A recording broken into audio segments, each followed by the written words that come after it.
Welcome to Financial Literacy Lesson 15. We've made it to 15 lessons. Hopefully, the people who watched it were able to learn some stuff. This is for educational purposes only. It is not financial, legal, medical, psychological, tax, investment, or mental health advice. The goal is to help provide people with the ability to recognize patterns, habits, emotional influence, financial leaks, and behavior loops that can affect money, health, relationships, and personal growth. If emotional stress, trauma, compulsive behaviors, or mental health concerns are affecting your life, consider speaking with a licensed therapist or qualified professional. And I have the hiccups, so I'm fighting those. In the financial literacy playlist, we have previously discussed budgeting, money leaks, emergency funds, debt, credit, interest, income, banking, vehicle traps, disaster preparation, predatory loans, access, and the importance of not selling your future. Now we need to talk about the force underneath many decisions, patterns, because people can make goals with the conscious mind. They can say, I want to save money. I want to eat better. I want to lose weight, better credit, stop spending, get out of debt, stop going out so much, stop letting people influence me, become disciplined. But then the pattern shows up. The pattern does not care about the motivational quote. The pattern does not care about the new planner. The pattern does not care about the speech you gave yourself at midnight. The pattern says, this is what we usually do. That is why patterns and habits are the final boss. But because the conscious mind can make a goal while the unconscious pattern keeps voting for the old life, this lesson is about naming the patterns. Because when patterns stay unnamed, it keeps moving like a ghost through your decisions. And what is even scarier is that many people blame the roadblock on something external without realizing the internal compass that led them to the external distraction. They say it was the sale, it was my friends, it was the restaurant, the trip, the store, the app, the economy, the stress, the job, the relationship. And sometimes those things matter, but financial maturity asks a deeper question. What pattern inside me keeps walking toward the same distraction? Pattern fueled financial leaks, chapter one.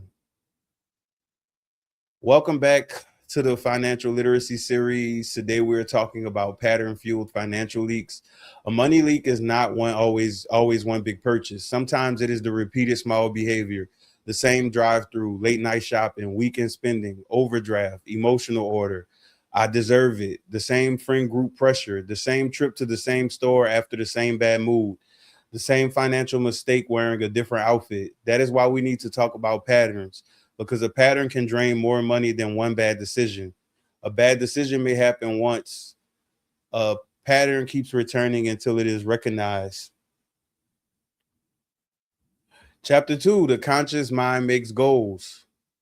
The conscious mind is powerful. It can dream, plan, set goals, make decisions.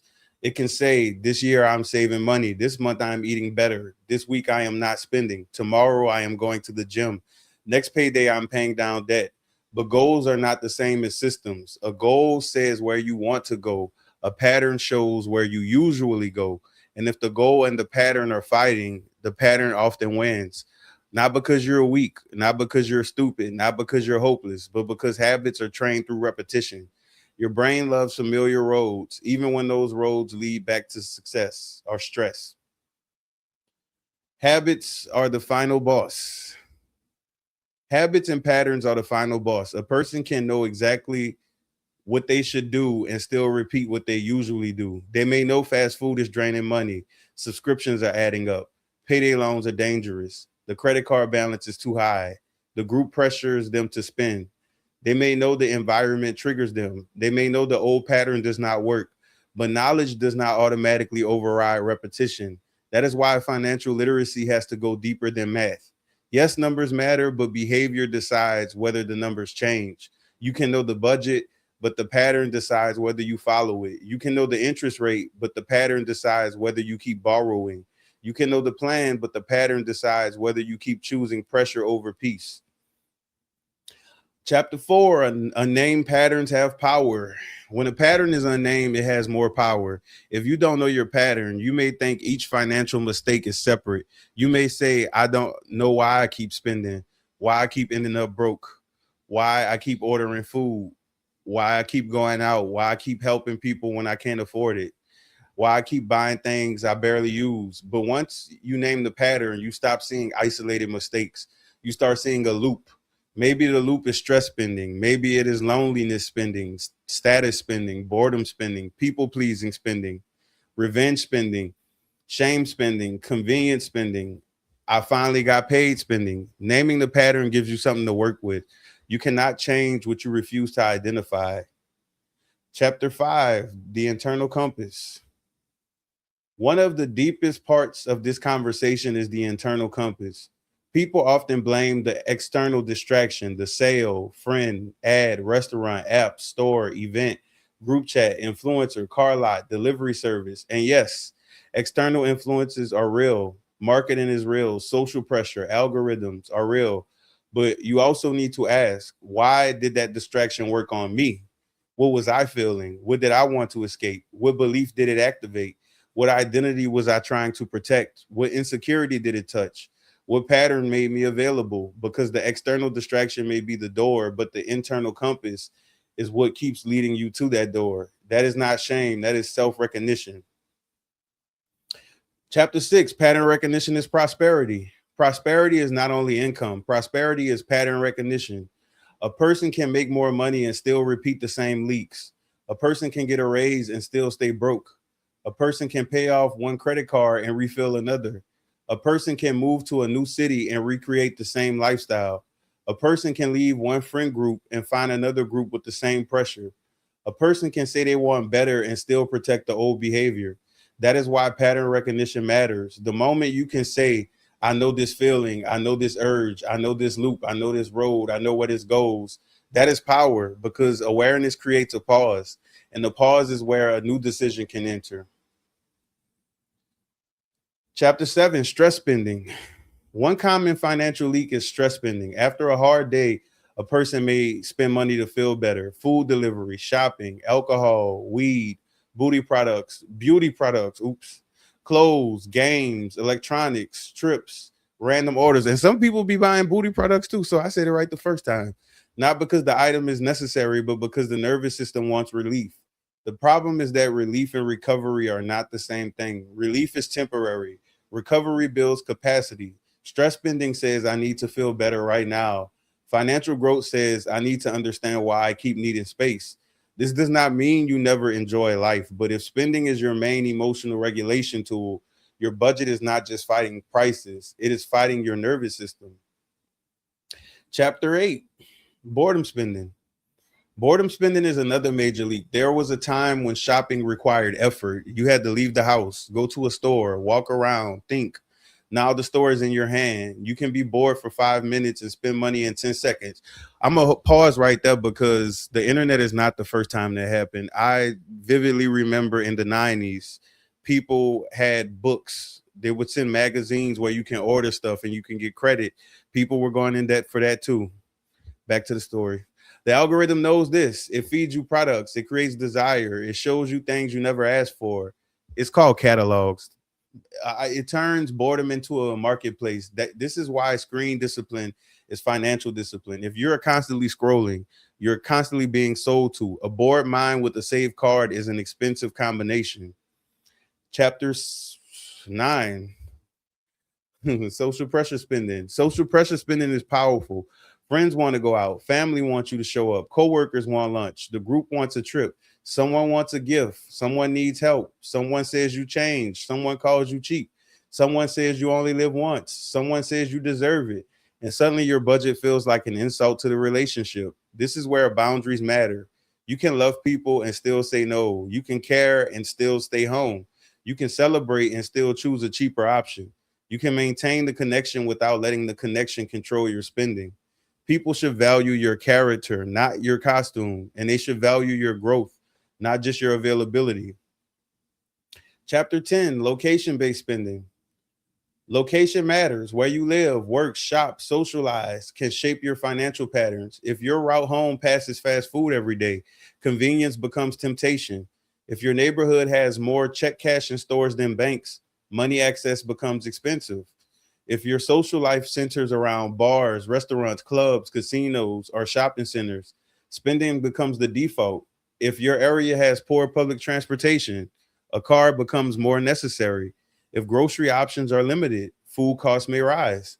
If your city has high insurance costs, high rent, disaster risk, or low wages, your budget feels different. This is why you cannot judge everyone's money from a distance. Environment matters, but environment is not the end of the story. Once you understand the environment, you can create a counter plan. Change the route, pack the food, use online banking, find free community resources, which I list in the bio of like 95% of my videos. It used to be 100%, but I missed a few. So 95% of my videos have resources in the description box. Use the library, use local workforce centers. Do not sleep on the library. It's so many benefits. Use parks, use free events, use your environment with strategy instead of letting it use you.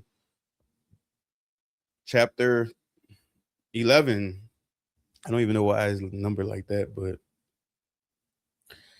belief-based spending. That was a hiccup trying to come up. Some patterns are connected to belief. A person may believe money never stays with me. I will always be broke. People like me do not build wealth. Budgeting means I am poor. That is normal. Saving is impossible. If I do not look successful, people will not respect me. I have to help everyone. I cannot say no. I deserve this because life has been hard. Those beliefs become instructions. If you believe money never stays, you may spend it quickly before it disappears. If you believe budgeting is broke behavior, you may avoid the tool that creates control. If you believe you need to look successful, you may finance the image. If you believe you cannot say no, your money becomes community property. Financial literacy is not only learning new math, it is uninstalling old beliefs. Chapter 12, people pleasing spending. People pleasing spending is one of the most socially rewarded leaks. You pay for people, you give rides, you buy food, you cover tabs, you lend money, you send money, you say yes when you need to say no, you help because you care, but sometimes helping becomes self-abandonment. Word to me. Because as long as you're giving, no one is ever going to turn you down from that. And when you give individual things too much, you develop a relationship of learned helplessness where they don't even try to solve things anymore. They just outsource it to you to do. The problem is unmeasured generosity. If your giving destroys your stability, it is no longer kindness, it is a pattern. And sometimes people will praise your generosity because they benefit from your lack of boundaries. That is a hard truth. Growth may require saying, I care about you, but I cannot afford this. I love you, but I am not available for this. I want to help, but not in a way that harms me. Boundaries are not cruelty. Boundaries are financial oxygen. Chapter 13, the science of habit loops. From a behavior science perspective, many habit loops follow a loop. There is a cue, a craving. I'm gonna make that bigger. There is a cue, a craving, a response, then a reward. The cue could be stress. The craving could be relief. The response could be spending. The reward could be temporary comfort. The brain remembers. When I feel this, I do that and I feel better. Over time, the loop becomes automatic. That is why change requires more than saying stop spending. You have to identify the cue. What triggers the pattern? Then identify the craving. What are you really wanting? Then identify the response. What do you usually do? Then identify the reward. What does the behavior give you? Once you understand the loop, you can replace the response. Same cue, healthier response, different future. Chapter 14, the external roadblock is sometimes real. Now let's be balanced. Not every financial struggle is caused by habits. Some problems are external. Rent is high, food is high, insurance, medical costs, childcare, transportation can be costly. Wages may not match the cost of living. Some areas have fewer banks, fewer grocery stores, fewer jobs, fewer transit options, and more financial traps. So this lesson is not about blaming people for everything. That would be lazy and cruel, but it is also dangerous to ignore the parts that we can control. And I find with dealing with people who make their beliefs being struggle, whenever you offer them anything that goes against struggle, they take that as a physical attack and they become extremely defensive. So I just will continue doing videos, and baby, I'm cool on people and their beliefs. Their life is going to be whatever it is and whatever they make it to be, and that's it. Your life is whatever you make it out to be. What it was is what it was. What it is right now is what you're making it, and what it will be is what you continue to make it. Plain and simple. The economy may be pressure, your environment may be pressure, your income may be pressure, but the patterns decide how you respond under pressure. The goal is not shame, the goal is power. Control what you can, resource what you cannot, plan around what is difficult, and stop pretending the pattern is not involved what it is. And I find a lot of people have things that they wish they could tell their parents that they can't for whatever reason, and they get online and they take all of that frustration and pain out on random strangers, because a person who is semi-normal or no screws loose is not just going to be. Never mind. Chapter 15. Statistics show why this matters. The numbers show why this matters. Federal Reserve household data has shown that many adults are only doing okay or struggling financially, and inflation and prices remain a major concern. The CFPB has reported that financial well-being has weakened for many consumers and that more households have difficulty paying bills or covering expenses. FDIC data shows that millions of households remain unbanked, meaning that they may have less access to low-cost banking tools. These numbers matter because when people are under pressure, patterns become powerful. Stress spending becomes easier, borrowing becomes easier, avoidance, shame, quick money traps become more tempting. That is why this lesson is not just personal, it is social. The more pressure people face, the more important awareness becomes, and the more scams that arise too. The cost of ignoring patterns. Ignoring patterns is expensive. A $15 leak every weekday is not $15. That could become hundreds per month. A $40 impulse order every weekend is not $40. That could become thousands per year. A $10 subscription you forgot about is not just $10. It is a $120 a year per subscription. A $35 overdraft repeated multiple times is not a mistake. It is a pattern with fees attached. A $60 night out every week is not just fun. It is over $3,000 a year. The math is not here to shame you. The math is here to reveal the pattern, because the pattern may be eating the emergency fund before it is ever built.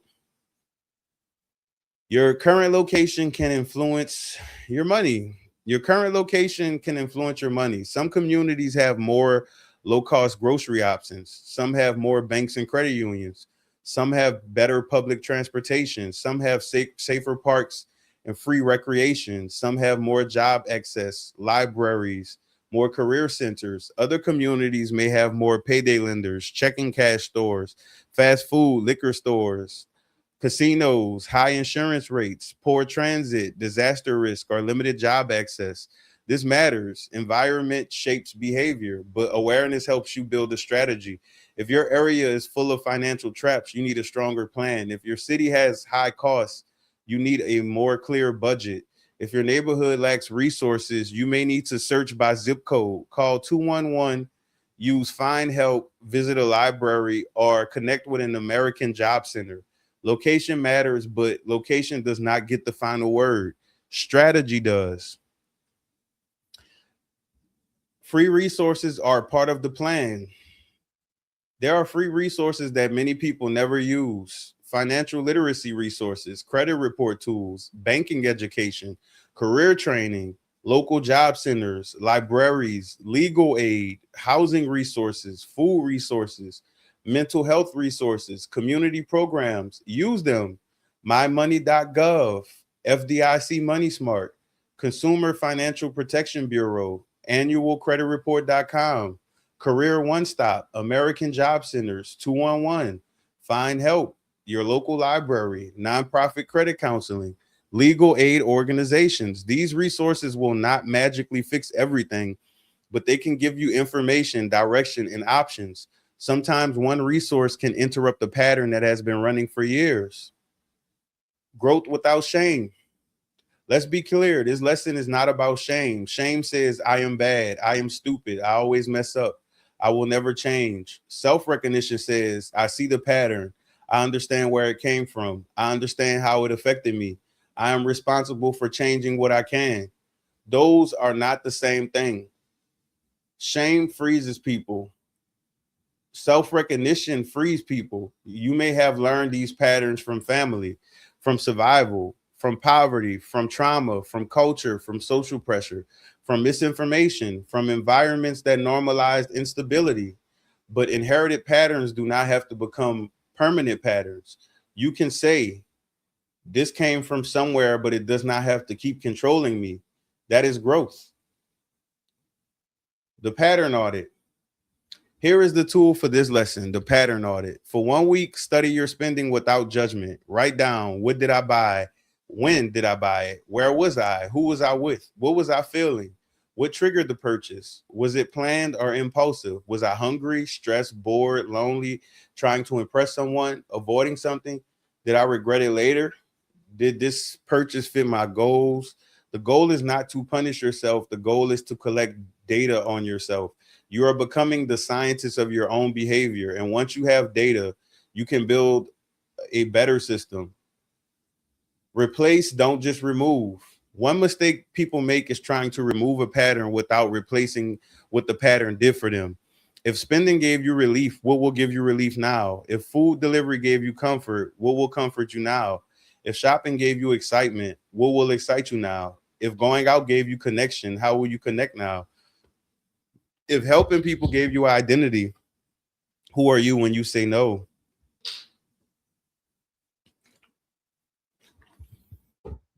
This is where change gets real. You cannot just delete a pattern. You need to replace the function.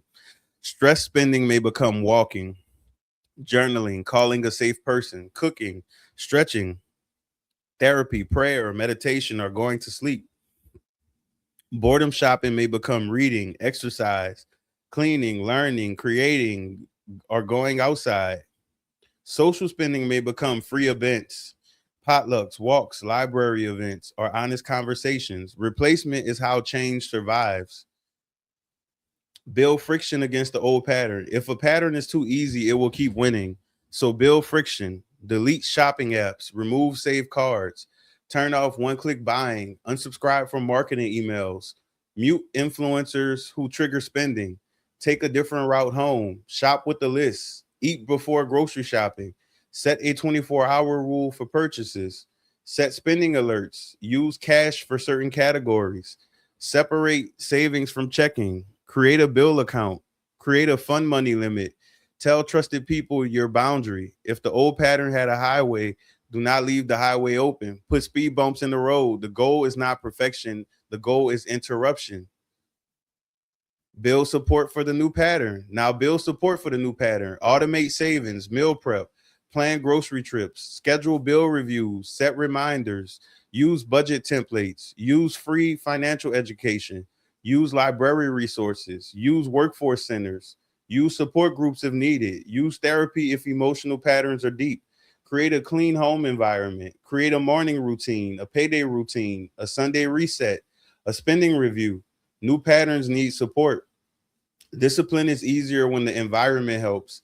The point is not to become superhuman. The point is to stop designing a life where the old pattern always has the advantage.